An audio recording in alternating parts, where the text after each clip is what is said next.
Shalom, apa kabar semuanya? Terima kasih kesempatan diberikan bagi saya. Saya tiba di Halmahera tanggal 24 dari Tanjung Priok dengan Dorolonda tanggal 18. Jadi kalau hitungan jam itu cuma 5 hari lebih, kalau hitungan hari 6 hari. Nah, dan saya bersyukur bahwa lewat perjalanan laut itu saya punya kesempatan untuk memberitakan firman. Ya, pertama sebagai pemimpin pujian. Saya sudah pensiun WL 15 tahun. Pemimpin pujian, kaku juga. Dan kemudian berikutnya menyampaikan berita keselamatan. Baru pulang dari Pulau, saya khotbah di Pulau 1,5 jam. Begitu selesai jemaat bilang, Pak besok jangan 1,5 jam. 2 jam. Tidak ada yang berdiri meninggalkan. Dan hampir 1 minggu saya sakit karena sudah usia 60, masih pardidu bagi Injil. Jadi mungkin fisik ya, semangat tetap ada tapi fisik masuk angin, demam. Akhirnya stok obat yang saya bawa, tolak angin 1 box Neosep habis. Akhirnya beli obat juga dan hari ini sudah pulih. Bapak Ibu, ya, ketika kita bicara tentang keselamatan, nah, pemahaman keselamatan orang-orang yang mengaku umat perjanjian baru itu masih mewarisi umat PL. Nah, bagi mereka keselamatan itu bebas dari sakit penyakit, ya kan? Bebas dari kemiskinan, bebas dari kebodohan, tidak mengalami kecelakaan di darat, di laut, di udara, dan berbagai hal-hal fisik yang mengikat dan menjerat mereka. Nah, kalau pemahaman keselamatan kita dalam frame yang demikian, apa bedanya kita dengan orang ateis? Coba kita buat komparasi. Orang ateis jelas banget mereka tidak percaya adanya Tuhan. Tapi kesehatan mereka bagus gak? Halo? Bagus gak? Karena apa? Mereka juga punya tanggung jawab. Jadi dalam kekristenan yang kurang itu teologi tanggung jawab. Keuangan mereka bagus gak? Bagus. Mereka punya tanggung jawab. Kerja sungguh-sungguh, bekerja sungguh-sungguh, kemudian mungkin menabung, dan memang kenyataannya demikian. Kita lihat orang-orang yang sukses, yang punya FB, yang punya apalah, Apple, itu orang-orang bahkan mungkin muda, yang tidak percaya adanya Tuhan. Tapi karena mereka memiliki tanggung jawab dengan hidup mereka, pada akhirnya mereka sukses berkarya di kantor, di bisnis, pekerjaan, di studi, ya kan? Jadi kalau pemahaman keselamatan kita masih saja mewarisi pola pikir keselamatan ya pada umumnya, itu sebuah kegagalan dalam kekristenan. Amin. Karena pemahaman keselamatan umat perjanjian baru sudah barang tentu berbeda banget. Semuanya mengacu pada salib. Jadi kalau kita bicara keselamatan, ada 3 dimensi keselamatan. Yang pertama, dimensi masa lalu. Yang kedua, dimensi masa kini. Dan yang ketiga, dimensi yang akan datang. Nah, dimensi masa lalu adalah sebuah peristiwa yang sudah terjadi, yang Tuhan Yesus katakan sudah selesai. Tuhan Yesus sudah menggenapi mulai dari proto-evangelion, Injil yang pertama yang disampaikan oleh Allah, bahwa keturunan ini ya, kemudian berita yang disampaikan oleh para nabi sampai terakhir Yohanes, itu sudah digenapi oleh Tuhan Yesus. Yang belum adalah peristiwa-peristiwa yang ada di kitab Wahyu. Karena itu keselamatan pada dimensi yang ketiga. Jadi Dimensi keselamatan yang pertama itu keselamatan masa lalu. Yang tadi saya singgung bahwa sudah selesai. Dan Yesus sebagai pribadi penyelesai. Amin. Dia seorang penyelesai.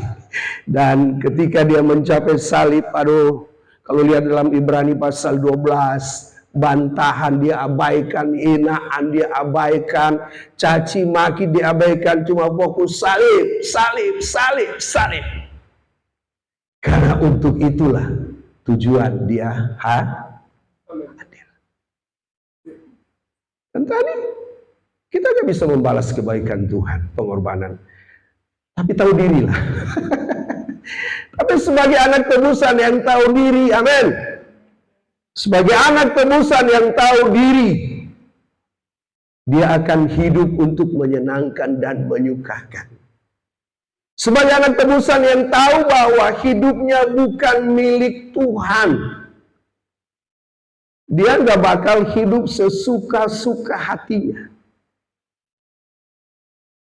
Kalau gembala saya punya lagu, suka-sukamu Tuhan, suka-sukamu Tuhan. Lagu itu banyak diprotes orang. Tapi ketika mereka memahami teologi penebusan bahwa hidup kita bukan milik kita, kita nggak boleh hidup sesuka-suka hati Tuhan. Amin. Sesuka-suka hati kita. Kita harus hidup sesuka-suka hati maunya Tuhan. Dan di sini perlu ada apa? Penundukan diri, submit, hidup di bawah kedaulatan Tuhan, pengaturan Tuhan. Enak? Nggak enak. Karena sangkal diri pikul salib itu yang harus kita lakukan dari hari lepas hari. Jadi sudah selesai. Oke. Pengorbanan Yesus sudah selesai. Akunya belum selesai. Saudara yang belum selesai. Bukan berarti harus membuat Yesus mati kedua kali. Enggak. Yesus sudah selesai. Tapi tanggung jawab kita, rasa terima kasih kita, rasa syukur kita kepada Yesus yang sudah menebus kita itu belum selesai. Berita tentang salib harus kita wartakan. Berita tentang salib harus kita beritakan. Dan ujung dunia bagi saudara adalah besok di mana saudara berada di pasar, itu adalah ujung dunia bagimu. Karena disitulah lewat perkataanmu engkau akan melihat khotbah yang hidup dan luar biasa. Amin. Ujung dunia hari ini, ujung dunia besok di toko, besok di kantor. Di situ ada sebuah gereja yang organisme, gereja yang hidup, yang di dalamnya ada benih ilahi, ada Roh Kudus, ada firman Allah, ada Kristus yang hidup, yang kemudian nggak terlihat, tetapi termanifestasi, yang Paulus katakan di dalam aku bukan lagi aku yang hidup, tapi Kristus. Figur Kristus gak bisa dilihat, tapi manifestasi hidup Kristus yang berdaulat dan berkuasa atas hidup kita bisa dialami oleh orang lain. Aku adalah garam, aku adalah terang. Terang untuk menerangi, garam untuk mencegah terjadinya pembusukan rohani. Dan seharusnya lihatlah dirimu. Ini bukan soal posisi dalam gereja, bukan soal posisi dalam sebuah organisasi gereja, tapi posisi dalam Kristus. Amin. Kita harus menemukan posisi kita dalam Kristus, dan kita harus hidup secara maksimal. Bahwa akulah garam, akulah terang. Padaku ada terang Allah untuk menerangi saudaraku yang hidup dalam kegelapan. Padaku ada garam untuk apa? Mencegah pembusukan rohani yang disebabkan oleh apa? Gaya hidup dunia yang sedang menggerogoti spirit, semangat, gairah. Dan itu harus kita impartasikan. Yesus sudah selesai. Tapi aku sebagai anak tebusan belum selesai. Setia sampai akhir. Berikan kemuliaan bagi Tuhan. Dan jalan kesetiaan bukan karpet merah sobatku, bukan kembang, bukan bukan sambutan yang hangat. Ada itu. Tapi kenyataannya ada juga hal-hal yang tidak menyenangkan. Kenapa demikian? Karena kita bertobat di tengah dunia yang jatuh. Kita lahir baru di tengah dunia yang jatuh. Amin. Tidak boleh tidak. Allah akan memakai berbagai peristiwa hidup untuk mendidik kita, mendewasakan kita, untuk mengangkat pandangan hidup kita bahwa ada dunia yang lain, dunia yang ideal, yang di dalamnya ada kehidupan kekal, tidak ada lagi air mata. Kalaupun ada air mata, bukan air mata orang berdosa, air mata sukacita. Dan ini panggilan. Jangan menganggap Yesus sudah selesai, kemudian kita juga selesai.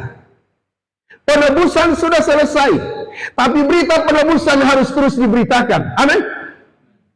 Penebusan sudah selesai, tapi berita penebusan, berita keselamatan. Coba saudara bayangkan, Yesus diutus pada satu dunia yang jelas banget nolak dia. Kalau kita ditolak, ada kalanya kita nggak mau datang dalam sebuah komunitas. Kan nggak enak ditolak. Amin. Senangnya kita disambut. Apa kabar? Tapi kalau kita datang kemudian dibully, dihina, ditolak, nggak enak. Dan memang nggak enak. Aku juga nggak enak. Dan saudara barang tentu saya akan menghindar dari komunitas. Karena maunya kita, kehadiran kita diterima. Tapi kalau ditolak. Tapi Yesus, dia datang kepada milik kepunyaannya, orang Yahudi. Dan kita juga orang berdosa, menolak udah jelas banget kok. Allah mengutus Yesus bukan gak tahu bahwa umat kepunyaannya itu jelas banget menolak dia, tahu. Tapi karena hanya alasan manusia menolak dia, kemudian dia gak mengutus Yesus, apa yang terjadi dengan nasib kekal? Tidak ada satu orang pun yang ada hidup dalam kekekalan surga, semuanya dalam neraka yang kekal. Jadi bagi saya, keselamatan adalah usaha yang tidak mengenal lelah. Amin. Tidak mengenal lelah. Oleh sebab itu perlu ada penebusan. Jadi 5 pilar dalam keselamatan. 4 ya. Penebusan, Injil, kemudian Roh Kudus, kemudian sinergitas. Roma 8:8. Perlu ada penebusan. Loh, kenapa harus ditebus? Allah nggak mungkin didik kita. Kalau kita masih dalam asuhan bapa segala dusta, yaitu iblis. Tuhan berkuasa, ya berkuasa. Tapi kita harus ditebus. Kalau 1:11, ditebus, dipindahkan ke dalam kerajaan anaknya yang kekasih. Di situ baru kita dididik, kita dihajar. Alasannya karena kita anak. Dididik, dihajar, diajar, diganjar, dilatih. Karena kita anak, supaya apa? Kita beroleh bagian atau berpartisipasi dalam kesucian Allah. Banyak orang hanya berpuas diri kesucian apa? Kesucian awal. Padahal ada kesucian selanjutnya. Jadi pembenaran dan penyucian harus berdiri bersama. Allah menyelamatkan kita, tapi hidup kita masih kotor, karakter kita. Oleh sebab itu ada pengudusan. Supaya apa? Karakter kita diubahkan itu apa? Segambar dengan Allah.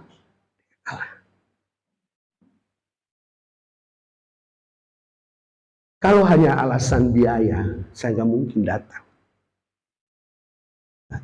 Dulu naik pesawat, sekarang naik kapal. Karena bagiku Injil beritakan, tapi naik kapal pun saya pergunakan 2 kali pelayanan. Jadi sekarang saya nggak berpikir datang naik pesawat, naik kapal. Karena di kapal juga 1 minggu bisa memberitakan Injil. Kalau cuma alasan kesehatan, aku nggak datang.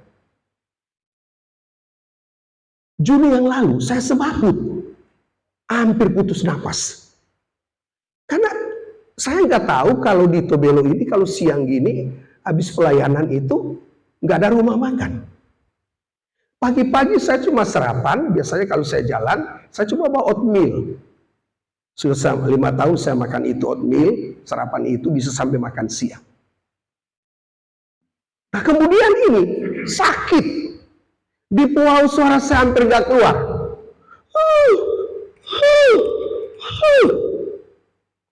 Tapi akhirnya dalam keterbatasan fisik, demam, batuk, saya masih bisa khotbah 1 jam 30 menit. pulang demam. Dan sampai hari ini pun masih terasa. Kalau cuma alasan kesehatan, aku nggak datang. Saya usia 60, masih bisa gerak sini, gerak sana. Kalau cuma alasan anak, saya nggak bakal tinggalkan. Saya tinggalkan kedua orang anakku. Istriku sudah dipanggil 4 tahun yang lalu. Aku tinggalkan Jordi dan Terry, cuma sendiri di rumah. Tapi dalam hidup kita ada skala prioritas. Amin. Artinya ketika kita bergerak untuk Tuhan, semua yang ada pada kita di cover Tuhan. Berikan kemuliaan bagi Tuhan. Ketika aku bergerak dalam pergerakan Tuhan, aku percaya anak-anakku dijaga, dilindungi Tuhan. Kesehatanku dilindungi Tuhan. Sehingga hari ini fit, bisa berdiri Bapak Ibu untuk menyampaikan berita keselamatan. Nah, dimensi keselamatan yang kedua adalah keselamatan masa kini yang sedang berlangsung. Nah, ketika kita bicara keselamatan, ya, kecenderungan kita itu keselamatan kalau saya mati masuk surga. Jadi cuma itu yang kita persoalkan. Kalau saya mati masuk surga, kalau saya mati masuk surga. Akhirnya dimensi keselamatan yang kedua yang disebut keselamatan masa kini kita abaikan. Kita abaikan.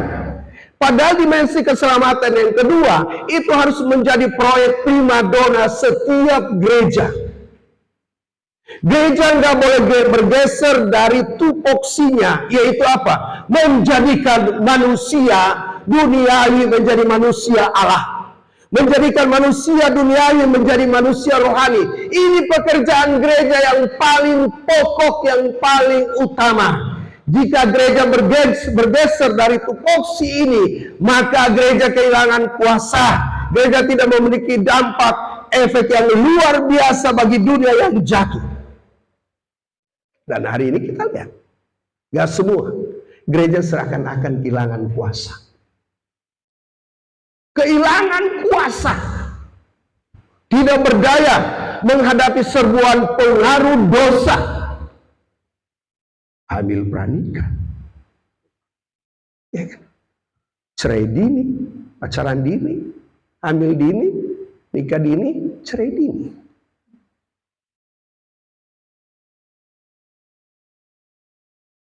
Dan tidak hanya kalangan-kalangan jemaat, level pengurus pun akhirnya jemaat bilang, biasa. Kok biasa?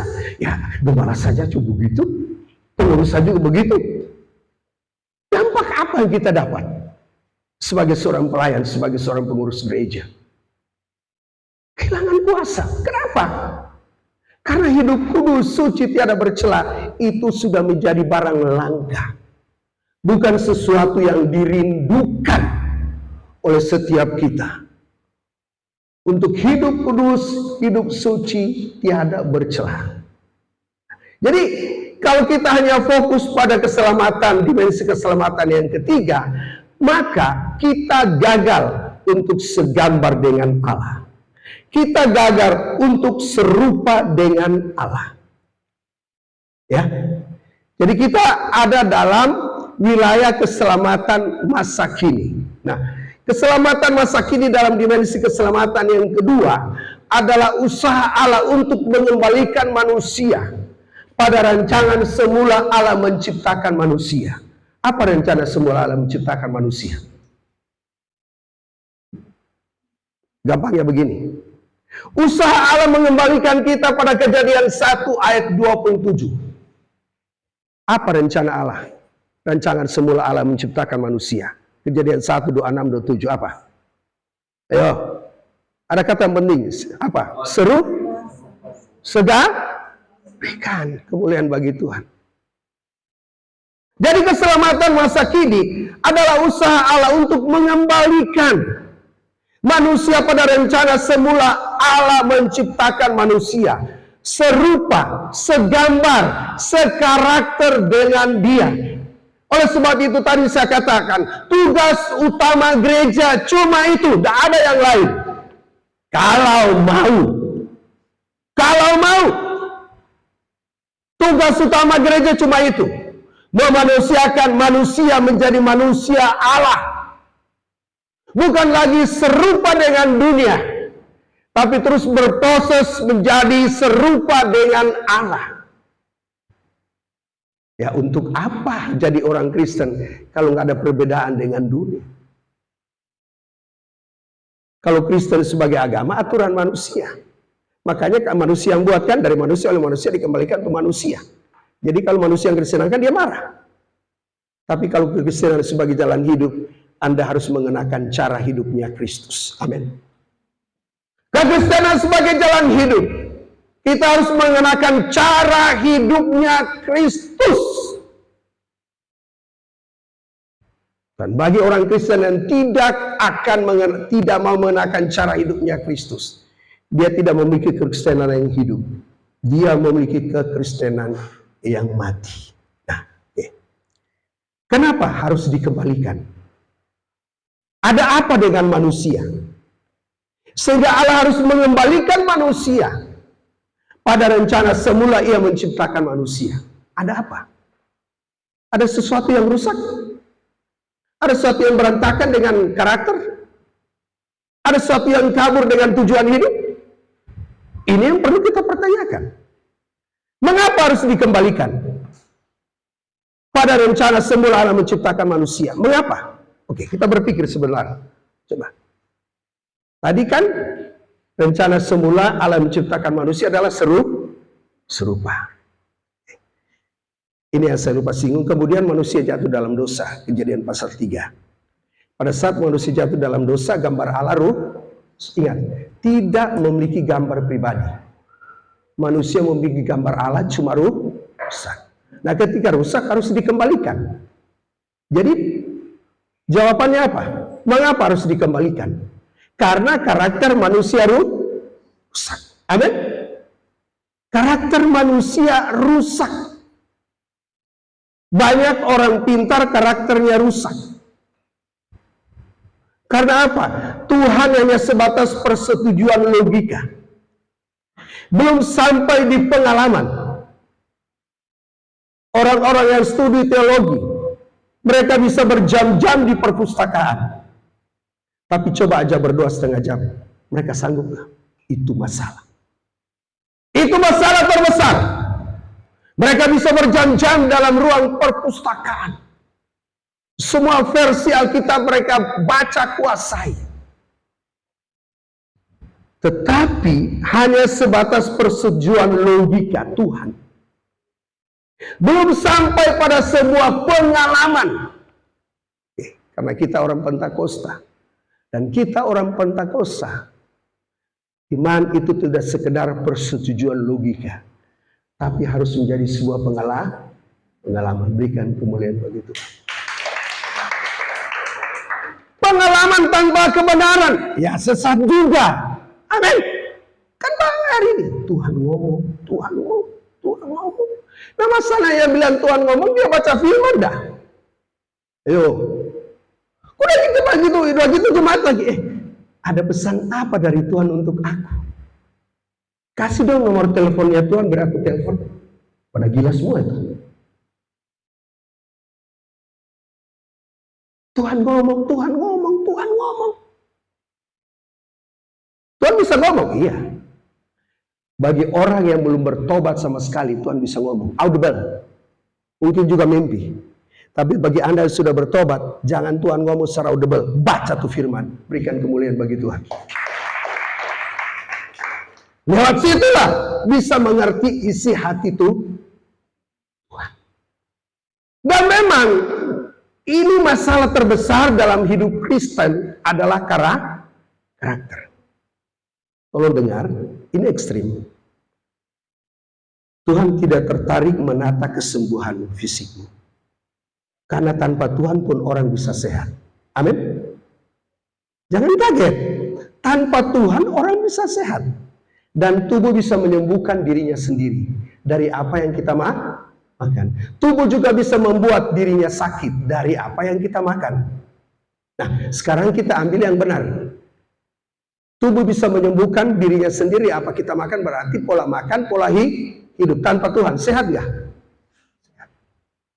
Tuhan tidak tertarik menata karirmu. Karena tanpa Tuhan pun kalau orang punya tanggung jawab, dia kerja rajin, ya, tidak menginjak kepala orang sebagai anak tangga untuk naik karir, ya, dia sukses gak? Sukses. Tuhan gak tertarik menata ekonomimu. Tuhan gak tertarik. Karena tanpa Tuhan pun asal kau kerja rajin, pintar menabung, sukses gak? Sukses. Tuhan lebih tertarik menata karaktermu. Amin. Tuhan lebih tertarik menata karaktermu. Oleh sebab itu yang rusak dikembalikan pada rancangan semula Allah menciptakan manusia. Segambar. Sebab pemulihan karakter akan menghasilkan apa? Suami yang takut akan Tuhan. Amin. Dulu saya senang berdoa untuk keberhasilan, kesuksesan anak-anakku studinya, sekolahnya. Sekarang enggak, saya bertobat. Ada yang salah. Saya cuma berdoa, Tuhan, berikan mereka hati yang takut akan Tuhan. Itu aja. Itu udah cukup. Takut akan Tuhan. Sebab orang yang takut akan Tuhan pasti memiliki teologi tanggung jawab. Amin. Orang yang takut akan Tuhan, dia akan kerja dengan tanggung jawab, dia akan bersekolah dengan tanggung jawab, dia pacaran secara bertanggung jawab, rumah tangga yang dia bangun pun dengan penuh tanggung jawab.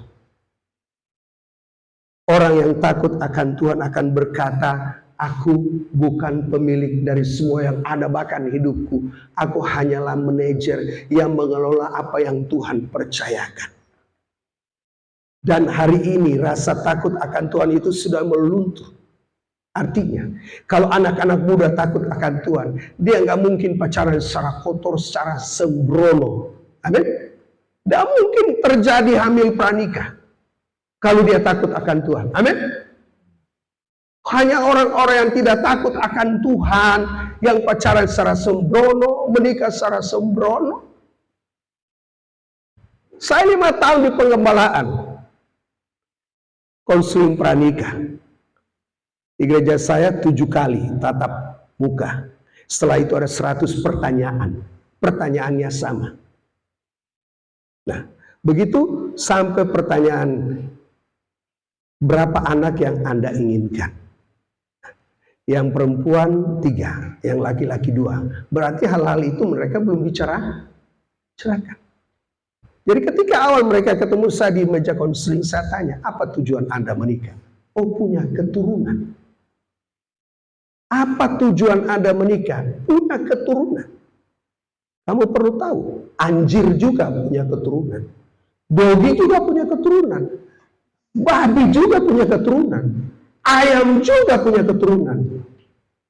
Ya kan? Monyet juga punya keturunan. Mereka agak kaget.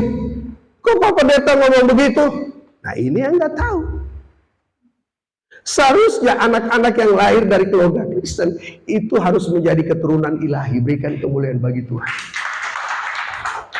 Nah, untuk menjadi keturunan ilahi mereka harus tahu tujuannya. Mereka orang tua harus menjadi yang ilahi, man of God. Karakter mereka harus diubahkan, dibaharui. Apa bangganya Anda berada di daerah Kristen? Anda kayaknya bangga kan? Tapi kalau perceraian tinggi gimana? Sedih nggak? Perselingkuhan tinggi nggak? Sedih nggak? Dari Kristen dong. Kalau korupsi meningkat gimana? Kenakalan anak remaja meningkat gimana? Bangga? Seharusnya sedih. Seharusnya di daerah Kristen ini bukan berarti semua kejahatan bisa dihilangkan, tapi bisa dikurangi. Yang belum bertobat, bertobat.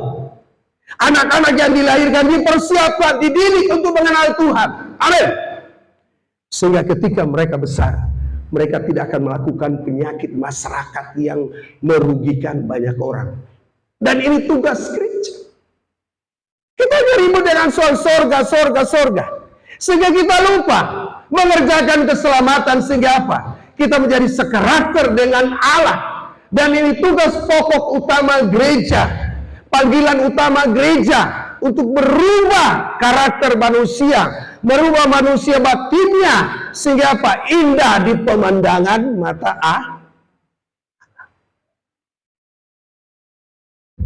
Khotbah-khotbah kayak gini gak laku. Makanya saya kalau khotbah, maaf ya Bapak Ibu, saya nggak bisa turunkan mutu khotbah saya, Bapak Ibu yang harus ikutin. Nggak bisa. Dan sejak saya bertobat terus sudah masuk di wilayah ini, nggak bisa saya turunkan. Jadi keselamatan hari ini adalah usaha Allah untuk mengembalikan, untuk memulihkan. Memulihkan itu artinya dikembalikan pada keadaan semula. Semula segambar. Jatuh dalam dosa, gambar Allah rusak. Nah, lewat penebusan, berita salib, berita Injil, Roh Kudus, dan sinergitas Allah, Allah mengembalikan karakter manusia yang rusak sehingga apa? Menjadi manusia yang bermartabat, beradab, dan bermartabat surgawi. Untuk apa menjadi orang Kristen kalau tidak memiliki perubahan? Ada orang lain, ya sama aja.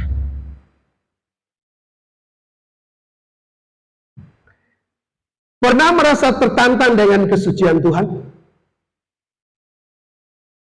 Pernah merasa tertantang dengan kesucian Tuhan?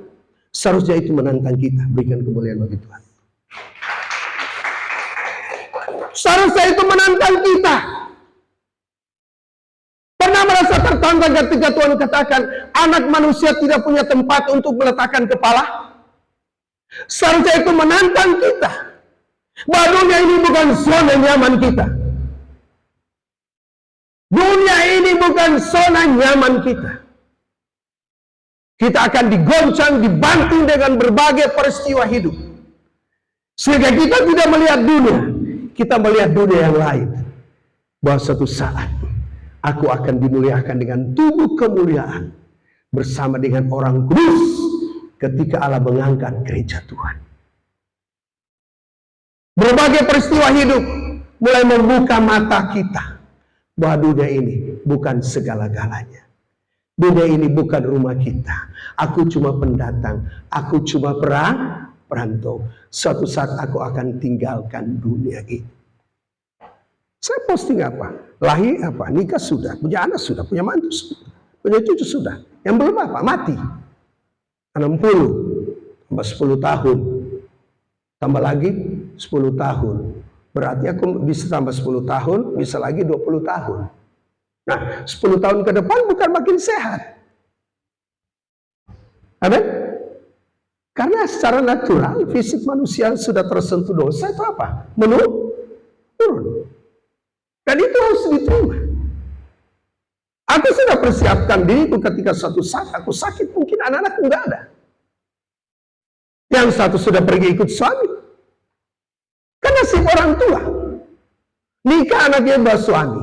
Nikah anaknya bawa istri. Suatu saat saya katakan, Terry, mungkin saya mati, kamu nggak ada. Ya saya juga nggak tahu karena saya sudah mati. Harus mempersiapkan diri. Ini realita yang kita hadapi dari hari lepas hari. Jadi Tuhan lebih tertarik menata karirmu, karaktermu. Amin. Jadi kalau ada hari ini yang datang, Pak tolong doakan supaya ekonomi saya dipulihkan. Saya nggak langsung berdoa. Kenapa bangkrut? Oh karena judi. Oh karena punya hugel. Gitu kan, baru kayak sebentar selernya udah beda. Nambah istri, kredit sini, kredit sana. Itu kan. Jadi ini kita korban dari sakit mata. Amin. Penyakit mata kan? Penyakit mata, lapar mata. Lihat ini mau beli. Akhirnya apa? Sakit di mata pencarian, bangkrut. Bangkrut kenapa? Judi. Terus doakan apa? Tuhan pulihkan ekonomi. Saya nggak berdoa. Karena saya berdoa tidak sesuai dengan maunya Tuhan. Saya tidak akan berdoa. Tapi kan Tuhan sanggup memulihkan, sanggup. Tapi kalau Tuhan pulihkan ekonomi, dia judi lagi nggak? Judi. Karena hal yang sangat mendasar, karakternya itu harus dipulihkan. Amin. Dia harus diselamatkan dari perjudian. Karakternya dipulihkan. Kalau karakternya dipulihkan, dia tidak akan pergunakan uangnya untuk berjudi.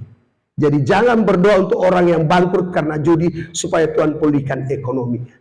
Tuhan sanggup, tapi gak dilakukan. Tapi kalau Tuhan lakukan berarti apa? Tuhan akan merusak orang itu. Doakan supaya apa? Dia bertobat, karakternya dipulihkan. Amin. Kita baca Alkitab dulu.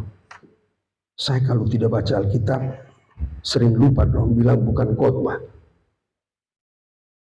Roma 8:8. Ada perjamuan ya.